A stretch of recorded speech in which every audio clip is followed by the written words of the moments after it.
America.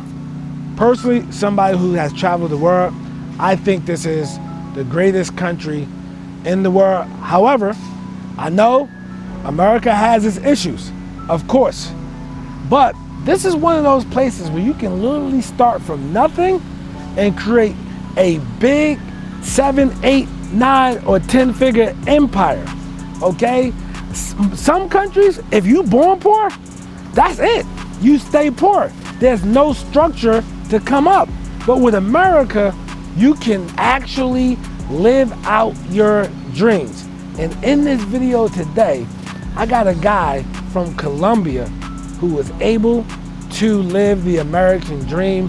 Meanwhile, we know somebody who has multiple opportunities around them, and they've been making excuses for the last 10 to 15 years on why they can't save $500. Check this out. Yeah. Hey, I appreciate it, man. All right. All right, LeBron, I'm on Instagram _ the goddess. IG me, that's you the guy that I met in Wesley Heights. All right. Sure. All right, take care. All right. The Duru, a celebrity out here. I swear to God. So, back in 2010, I've actually met these two guys, Andres and his brother Juan. And in the real estate community, they go by the Gomez brothers. That's what people know them by. When they see their builds, they say, hey, that's the Gomez brothers. We all met, we were young. We were all in our 20s when we first met. And they were new when I was new, but they were a lot further ahead with actually hands-on doing what I wanted to do. We met at what was called a Real Estate Investment Association, and from nicknamed RIA. So if you read in books and all that, they might say go to a RIA, a Real Estate Investment Association. So we met there, stayed in contact. Fortunately, they liked me. I did wholesale them some deals. They were open to partnering on some stuff, but I want to get the story out the way. How they gave me $45,000. My first flip was in New Jersey in 07. Me and my friend lost $7,000 apiece. And before I got back into flipping, I realized how tough it was, so I wanted somebody to hold my hand and be a partner. Well, I asked about 3 people, and this guy said yes. And he said yes, and he partnered with me. It was in a community called Villa Heights, and I remember when it was all said and done, I got a check for $45,000. I was happy with mine, and they went on to build, and then develop more real estate, and I just ran my operation of wholesaling, buying rentals, and flipping. But I just wanted to publicly tell you that story because that's the type of person they are. They actually do good business, and we're actually trying to do more business with them. Well, I'm trying to do more business with them, but you know what I mean. So Andres, all right, first things first, right? I want you to tell people your story. I want to start back from when you were waiting tables. Okay. You were waiting tables, and how many restaurants you were working at the time?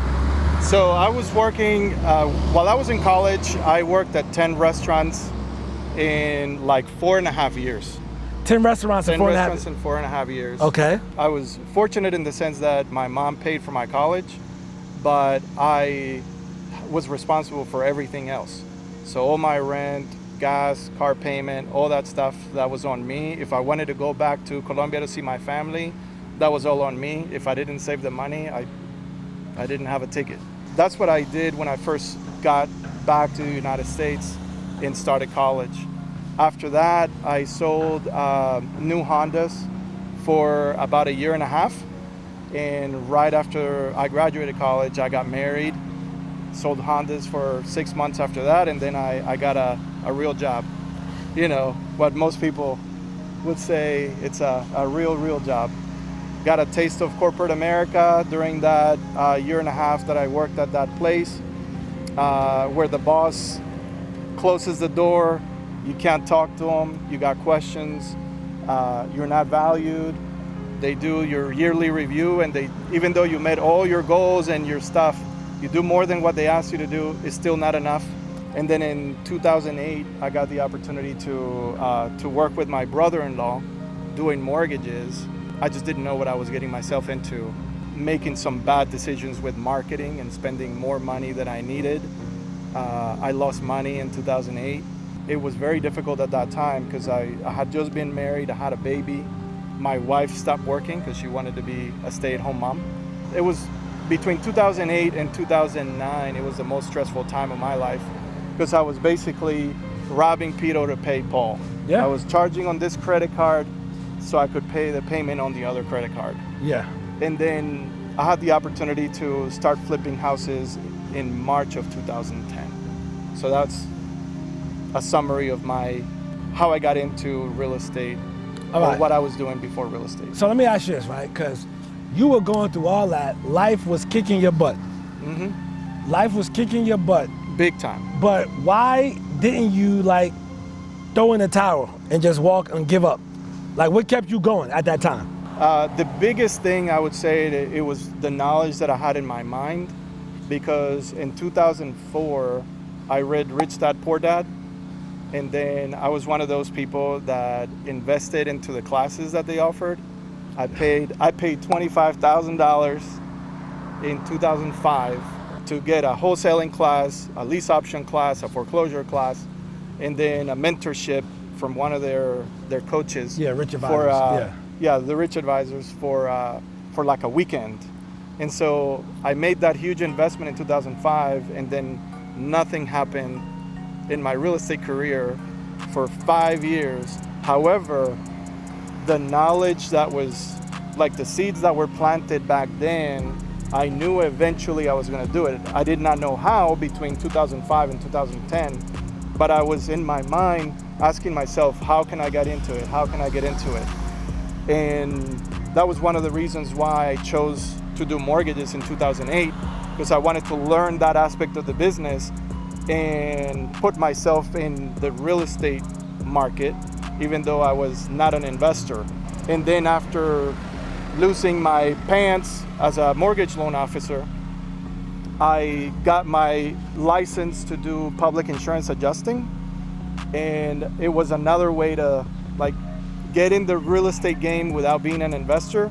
I was going to people's houses that had just burnt down, and I was taking pictures, making the sketches of the house, doing the estimates of how much it was going to be, it was going to cost to repair. And then I was fighting the insurance company on the owner's behalf so that they could get more money than what the insurance company was offering. Yes. And then during that time, my family basically found out that I was not doing well financially. And then my grandfather, we started having conversations, and he was our first private investor. So he lent us some money to get started. Wow. That's how it started. Okay, so your grandfather was the first private investor, and in 2010 he lent on that deal. So 2010, so he offered to give us $50,000. It took my brother and I like 6 months to agree on a deal. We found the deal, it was a foreclosure, it was $45,000. So by the time that we put it under contract and we're gonna pay for closing costs, we're gonna run out of money. But the deal needed about $35,000 in renovations. We were fortunate enough that we called our grandpa and we said, hey, we found the deal, we need more money, and he had it at that time. Otherwise, we would have had to start calling other people or charge it on credit cards. Yeah. You know? So that's how we started with the first deal. All right, so listen, $85,000, that deal, you were all in. Yeah. How much you sold that deal for? So we sold the deal, we made a lot of mistakes on that deal. We sold it for $112. We thought it was gonna sell for $120. We thought the renovation was gonna be $30, and we ended up spending $35. We hired the wrong person to help us with the contract work. They actually stole money from the laborers. They stole money from the laborers, the people doing the tile and stuff like that. And so we had to fire that person, and then the contractor that came next, they charged us double to finish up the project. Wow. So they said, let's say the budget to finish it was around $8,000. The guy knew we were desperate. He was like, I'll do it for 16 quickly. And so at the end of the day, after paying all the interest back, paying for commissions and all the closing costs, my brother and I ended up splitting $8,000. Okay, all right. $8,000 on your first flip. Yeah. All right. Woo, and you had to split it. Yeah, so it was $4,000 for me. That $4,000, what were you in a position where you could save it, or it had to go to household expenses? Well, I had to. I could not save that. I was back in that at that time. I was $100,000 in debt. So put that in today's money. That's like being 200 Yeah. in credit cards 100,000 back then. back in 2010. That's like 200 plus. Yeah. So Being like 200,000 in debt today. Yeah. yeah. So I didn't have any money to. 100,000 in debt. Nope. That's not including your personal residence. No. That's just credit cards. Just Wow. So So $100,000 in debt. We had medical bills from a couple babies that we had that we didn't have the money to pay for, and then my house. because guys, we're sitting on the corner, but the cool thing about this corner, if you look right across there, he developed all of that. Like he developed all of that in the site next door, and we're gonna put that on the screen. But when did you get your nose above water? So it wasn't until 2015 that I paid everything back. Wow. Because when we started flipping houses, I was doing the public insurance adjusting on the side to supplement my income. And in August of 2010, which is really interesting that we sold the first flip on August 2010, I confessed to my wife that we were $100,000 in debt in August 2010 because I did it all behind her back. Yeah. And then I also got connected with this roofer that started giving me a bunch of leads for roofs that were not getting approved by the insurance companies due to hail claims. And so that guy and the relationship with him is what helped me get above water financially while I was getting my real estate business going. So I worked with him until 2012. And in 2012 is when both my brother and I went full time into real estate. So we had flipped we flipped one house in 2010 and we flipped 3 houses in 2011. And we had 6 flips going in 2012 when we decided to quit our jobs. Okay. Yeah. All right. Okay. So let's because you said a lot there. Yeah. You went to your wife. You admitted, hey baby, we $100,000 in debt. Due to, I had to do X, Y, Z. So we'll flip. But I got this plan. We're flipping the houses, and she trusted you, and she didn't leave. She didn't leave. She didn't leave. She didn't walk out the back door. When you went to sleep, she didn't clean out the house, No. and you know what I mean, and went back home or whatever. But as an entrepreneur, especially because you got married young, you started out this journey of trying to be great in your 20s. But how important, if you're going to be married, is it to have a great spouse?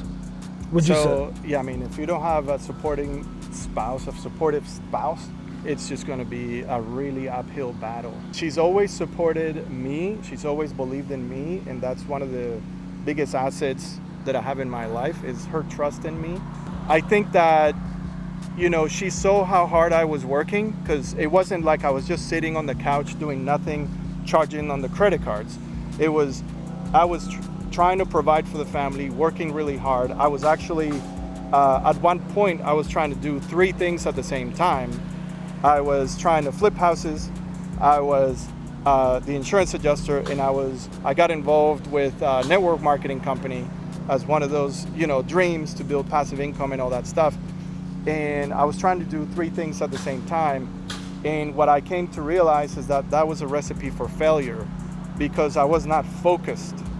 You know, if you're getting started in anything that has to do business, you have to focus on one thing until you become an expert at that one thing, and then you start doing something else. So, like, looking back, if somebody had told me, hey, become really good at flipping houses until you're making around 200,000, then at that point do something else. But I was trying to do 3 things at the same time, and I was losing money every month. Me and you did the deal, whereas I found this deal, brought it to you, we partnered on it, we got out of that. I walked away with like 45 or some K change. I was ecstatic that I succeeded at rehabbing. You guys restored my confidence in rehabbing. Yeah. But you went next door and I think I did new construction next door. Yeah. So the neighbor next door approached us. Yeah, and yeah, I said, did. "Hey, Y'all did new construction, right? Yeah. Y'all didn't renovate, right? No, we bought it. Yeah, and yeah, the new construction. Ever since then, it's like boom, y'all took off. Yeah. With all new construction, y'all wouldn't even touch a rehab We anymore. didn't touch a rehab for a long time. For a long time my at that brother, point. my brother still hasn't touched a rehab. Yeah, I was trying to get with him, like, yo, let me get you guys on this rehab. Man, we don't want to do no rehabs, la la la. But Because you guys, I don't know if you remember, it was another flip I had. We was going on with it was another partnership. You guys were the easiest contractors to deal with ever. All I had to do was pay y'all. You guys did what they were supposed to do. Yep. That's it. Yep. Like it was like nobody was getting over on me. Nobody was like, God damn, this is easy. Yep. You know what I mean? But I couldn't get y'all to touch another rehab after that one we partnered on. And this is what I was told. Building is so much easier than renovating. correct. Yeah, that's what I was advised. That's what I was advised. So it's not that it's easier, it's just you're starting with a clean slate. So as long as the land is good to build on, then the process is, you follow a step process instead of a renovation. You can still have a process, but when you open up a wall or when you tear up the floors, Yeah. you end up finding crap that you didn't anticipate. Yeah. With a brand new house, you start from scratch, and then the only surprises happen when material prices go up too much, or when, like during COVID, that you start a project and then the wood prices almost doubled. yeah. Things like that. Those become surprises. But the process itself and building it, as long as you have a good contractor, it's a lot easier. It's a lot easier. Andres, let's jump to this. Okay. How much you pay for that dirt? So we paid around $800,000 for that. You paid $800,000 for that dirt. Okay. So when you paid $800,000 for the dirt, right? How much you sold the units for? Each unit, we sold 4 units they sold for around $500,000 each. Some of them sold for a little bit over a half, and other ones right below. Damn. All right. So, yeah. And how many square feet you get for $500,000 on one of those? So this was back at the end of 2021. It was around 2,000 square feet with a rooftop terrace looking at Charlotte. Yes, absolutely. And when he said looking at Charlotte, looking at Uptown. Yeah. So you get the view, a skyline view. Okay. Yeah. So now the other side of it, tell me about that. What did you do with the other side? So basically what happened is this particular project on the corner, we thought we were going to be able to put 12 units on it. And we fought the city for like a year and a half, submitting plans and getting them rejected, that we got tired of trying to get the 12 units. We ended up just subdividing it into 7. We built the 4 first townhomes. We sold those, and by the time we were done with the first 4, we found a better opportunity to put our money to work. So we ended up selling the 3 lots that were left over to another developer that finished up this project. Okay. And so we sold those 3 lots just shy of $500,000. Just shy of $500,000. So essentially, you put four townhomes here, sold it for $500,000. That's $2 million in real estate that you put on the $800,000 piece. Now, with the other, since you had everything, done all the work with the city subdividing it, you just said, hey, listen, give us this price, we'll walk away. Everything from was already approved. He had the plans, everything. Everything was already approved. Yeah, all all you he had to do was pull permits. Okay. And you just y'all walked away, and y'all did more projects in this area, correct? Yes. Cause I remember y'all was just knocking it out back to back to back in this area. Yeah. There was at one point where we had 25 builds at one time. Wow. Yeah. Yeah. We were going crazy. Yeah, y'all were going crazy. I remember that. I remember. So I remember that. what we decided to do is, instead of having 25 of around $500,000, we started having, 8 to 10 of around $1 million. Does that make sense? So Yeah. we went up in price. So let me ask you this: when y'all was doing like 25, right? Did y'all have to bring the construction crew inside as employees at that point? No, I mean at that point. So my brother has run the construction aspect of the business this entire time, and we had a lot of subcontractors. Back in 2015, we hired our first employee. So we only had one employee, me and my brother. That's how we were doing that. Okay. Yeah. Okay. All right. So you did that one. Tell us about the project behind it. So the project behind it we did first. In that project, we bought the land for around $350. We subdivided that land into 3 parcels that were big enough to be able to build 2 townhomes on each one. Okay. We ended up selling each townhome just about the same size square footage as the ones right behind us. That was 2 years prior to selling this one, so those sold in the high 4s. Okay. I-4s. Okay. Yeah. And But all these townhomes are worth almost $800,000 right now. correct. Yeah. Easily. Yeah. Easily. This area is super expensive. All right. So listen. Wrapping up, right? Andres, people are going to be like, yo, what's this guy's social media? How can we get in touch with him?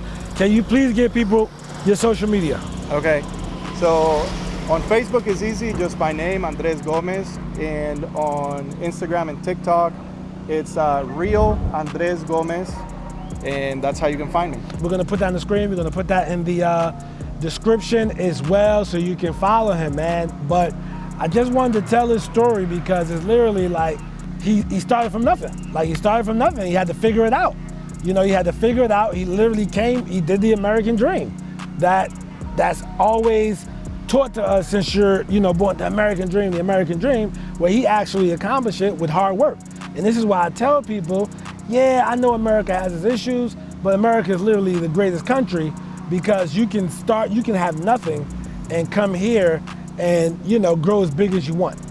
So I just always want you to keep that in mind. When you choose not to have excuses, you can get the results that you desire. All right, so wrapping up, guys, I want you to click that video next to me. I'm Nasser, AKA the Real Estate Guru. I'm not a guru, I'm a guru because I actually do this business. Peace.